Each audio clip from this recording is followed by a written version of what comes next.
ఎప్పటికప్పుడు తాజా వార్తలను అందిస్తున్న కేఆర్ క్రైమ్ న్యూస్ కు స్వాగతం. ఎప్పటికప్పుడు తాజా వార్తలను అందిస్తున్న కేఆర్ క్రైమ్ న్యూస్ కు స్వాగతం.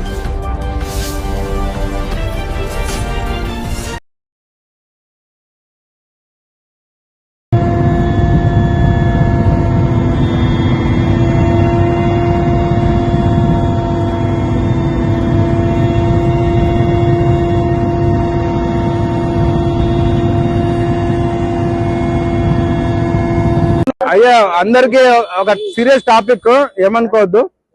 బయట ఇంటర్నేషనల్ లెవెల్లో పరిస్థితులు బాగలేవు. మీరు అందరు చూస్తున్నారు కదా, ప్రతి దేశము యుద్ధ భయంతో బతుకుతుంది. ప్రతి దేశంలో ఊర్లు బంకర్లలో దాక్కున్నాయి.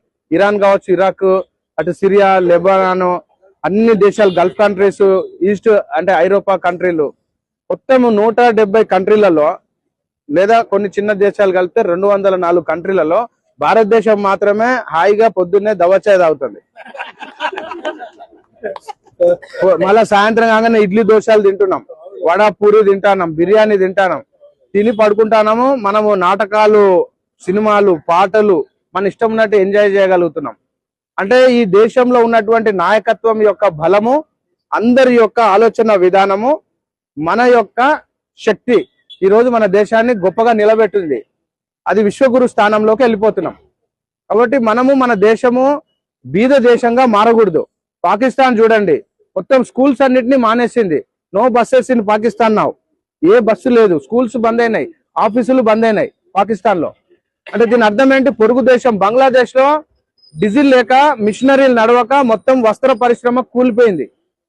కానీ మన దేశంకి వచ్చేసరికి మనము సొరకాయలు మన దగ్గరనే పుడతాయి, బెండకాయలు మన దగ్గరనే ఉన్నాయి, బియ్యం మన దగ్గర ఉన్నాయి, ఫుల్ నీళ్లు ఉన్నాయి, తిని పడుకుంటున్నాము. ఇది కరోనాలో కూడా మనకు ఎఫెక్ట్ కాల. ఈ యుద్ధం కూడా మనం ఇంకా ఎఫెక్ట్ కాకుండా ఉండాలి అంటే మనం పెట్రోల్, డీజిల్ ను వాడకం తగ్గించాల. ఇది అసలు మెయిన్. గ్యాస్ అంటే గ్యాస్ కావచ్చు, గ్యాస్ తగ్గింది. మెయిన్ ప్రాబ్లం ఏంటి? పెట్రోల్, డీజిల్ మీద మనకు 3 నెలల నిల్వలు ఉన్నాయి. ఇంకా 3 నెలల నిల్వలు కనుక అయిపోతే మనం ఎఫెక్ట్ ఇప్పుడిప్పుడే స్టార్ట్ అవుతుంది. కాబట్టి అందరికీ దయచేసి మనందరము ఎడ్యుకేట్ చేద్దాం. ఎడ్యుకేట్ చేద్దాం? మనకు కూడా శత్రువు ఉన్నాడు. ఇప్పుడు రెండు దున్నపోతులు కొట్టుకుంటున్నాయి, మనం లాగ పిల్లల్లాగా ఎఫెక్ట్ అవుతున్నాం. 2 దున్నపోతులు కొట్టుకుంటే లాగాలు ఏమైపోతాయి? నలిగిపోతాయి కదా. సో అలా ఎఫెక్ట్ అవుతున్నాం. కాబట్టి మనము కరెంటు, డీజిల్, పెట్రోల్ చాలా మొత్తానికి వీలైనంత వరకు తగ్గించి అందరం మనం ఎడ్యుకేట్ చేద్దాం. దానివల్ల ఎంతో కొంత ఆ పెట్రోల్, మనం ఈ రోజు ఎంత పెట్రోల్ మిగిలిచ్చాం అనేది పిసినారితనం కాదు ఇక్కడ పాయింట్. మనము ఆ నిల్వలు కనుక వాడుకుంటే మనము మన యొక్క దేశ యొక్క సంపద మన దగ్గరనే ఉంటది. మనం బీద వాళ్ళం కాము.